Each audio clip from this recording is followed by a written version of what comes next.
Welcome to the Men of Action Network. The Men of Action Network is a life coaching system designed to support men's needs towards accurate living. For short, we call it MOAN. Welcome to our podcast.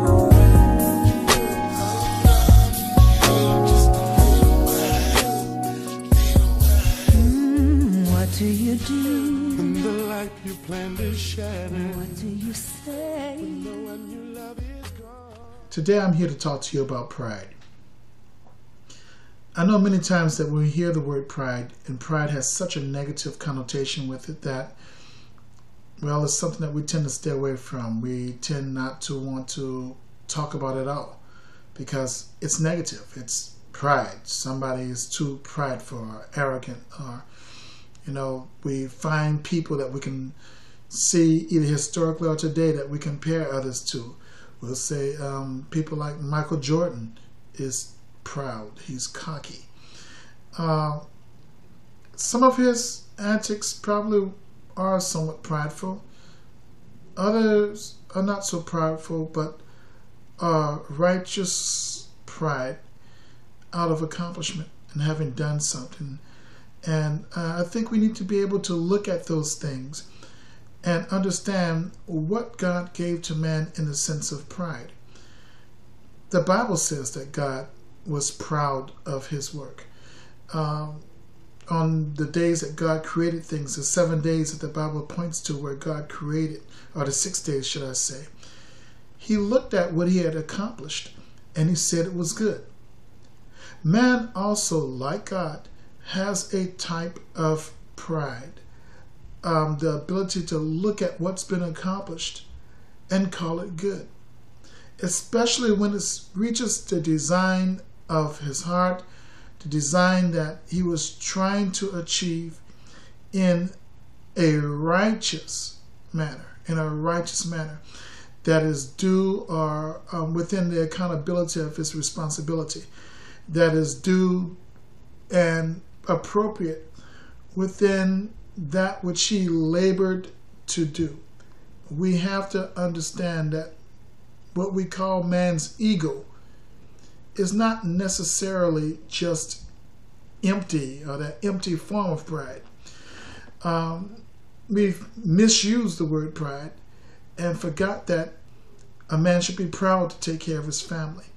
A man should be proud to take care of his home. A man should be proud to have nice things for his family. These things are not wrong to be proud of. To be proud that his family looks good, it's not wrong. Now, when I say look good, it doesn't mean that, oh, she has the Gucci bag. Oh, he has the Michael Jordan tennis shoes. Oh, she has this, or he has that, or I have a BMW in the driveway. Nice things don't make the man, or the woman for that matter, or the family. But to see that they are whole, that they are wholesome, there's something more than just clothes on the back, has come into the lives of the children and into the family. Yes, that man has something to be proud of. And true, he can be proud of his hard work and his earnings having bought those nice things for his family. Nothing's wrong with that. But something does become wrong when it's because they had the name brand clothes on. And the name brand clothes now make him who he is. Pride in things that speak to who we are as a person, there is something wrong with that. That is a downfall of man when he speaks in pride of those types of things. So we need to learn to separate what I would call good pride from the negative connotations of pride, which I would call bad pride. Good pride is joy and gladness and a sense of accomplishment and righteousness as it comes to having done something, okay, or having achieved something, or just having something. But that is righteous, it's legal, it's good. I can be proud of my dad or proud of my mother. I can take pride in the fact that I've come from this home. There's nothing wrong with that. That's not bragging. That's not being overly boastful or what have you. Now, if you're just waving it in front of somebody else's face, again, that's the negative pride. So we're not talking about speaking or doing for your own gain or your own promotion, but it's the recognition that a good job, a wonderful thing has been done and achieved. Why do we come this way? Because what's happened over time is that the role and the dimensions of man's role in society have changed. And the things that he should be proud of have been so challenged and pulled away from him that he can't legally, in some cases, take his claim, his rightful claim, on what's his. Why do I say it this way?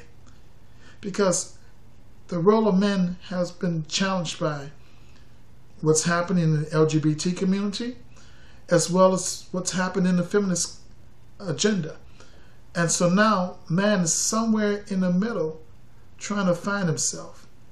And a lot of what the world calls ego and pridefulness is actually good pride being stepped upon. And so what we want to be able to do is reinstill in man his rightful sense of accomplishment, his rightful sense of manhood, his rightful sense of being godlike. He should be able to look at what he has accomplished and say it's good. He should be able to be happy and proud of his hard work. On the job, he should have pride in his work, that his work is good, his work is noteworthy, his work is worthy of accomplishment, his work is worthy of recognition. Nothing's wrong with that. In his relationships, he should be proud of his standing in those relationships, that he's doing and saying the right things, that he's a consummate leader, and that his leadership inspires others to right actions and right decisions. Doesn't mean that he can't joke around, play, and have a great time. That's a good thing. But it's even better to also have that with the fact that you know you're setting the right examples in your relationships, that you're leading by example, and that your leadership is actually hedging and protecting those who are accountable to you as well as those that you are accountable to. I did say that. You should be accountable to someone else. You should have relationships that hold you accountable. And you should be proud to have those relationships as well. So that good pride should rise up in a man. If we take another biblical example, we can look at the story of Abraham. And we can see that he had a good relationship with some guys who lived around him. So much so that they would go to war with him, risking their own lives. Why? Because Abram had the need. And that was enough. That's that good pride that all men should have. That camaraderie and that faith and trust in those relationships.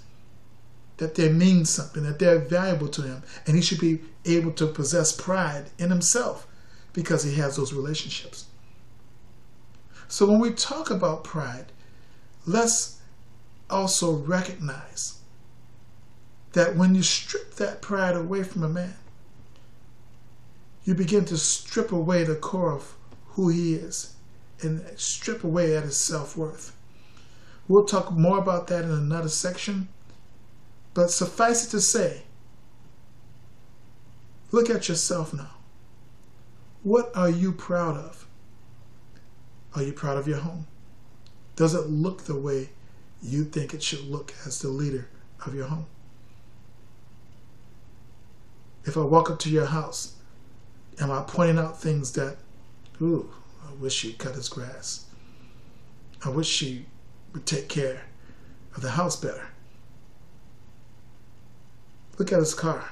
Oh, it's always a trashy mess. I'm not just trying to impose my standard upon you. But would you have bought that car as a trashy mess? You see, what are you proud of? What do you want to possess? What are you striving after in your relationships? Are you proud of your relationships? Are you proud of the relationships you have with your boys? Are you proud of the relationships you have with other women, even other than your wife? Who are you to other people? You should be proud of those relationships. On your job, are you doing work that's exemplary? Are you setting a good example that others can follow? Is your work so worthy of recognition that you're being promoted? Who are you on your job? And if you're worried about what other people are saying so that it's causing you to underperform, can you really be proud of that? Who are you in essence to what we're talking about, or in reference to what we're talking about? Because it's the essence, the smell that you leave behind. Are you proud of that smell? Is it causing somebody to say, hey, I want to pick up the scent and follow what he's doing? That's where we talk about pride, and the good pride that every man should have. It's a part of his dignity. And it does speak and smack of, should I say. It should speak of the righteousness that's in the man. We say a man is known by his word. Are you proud that you've kept your word? Is there any dignity in you anymore about keeping your word, keeping your promises? Even the Bible says that a righteous man will swear to his own hurt. So as we talk about the issues of pride, we are trying to build back and restore ourselves from where we've lost our place. And we need to drive home to where even societal pressure has pressured man to no longer value these positions. Now, these questions are yours to answer for yourself. I'm not here to judge you, just to coach you and maybe help guide you along to the decisions that you need to make for yourself. Principled living means that everything that thinks it has a right to fight you has to bow down in the end, because the truth in you will prevail. Thank you and have a great evening.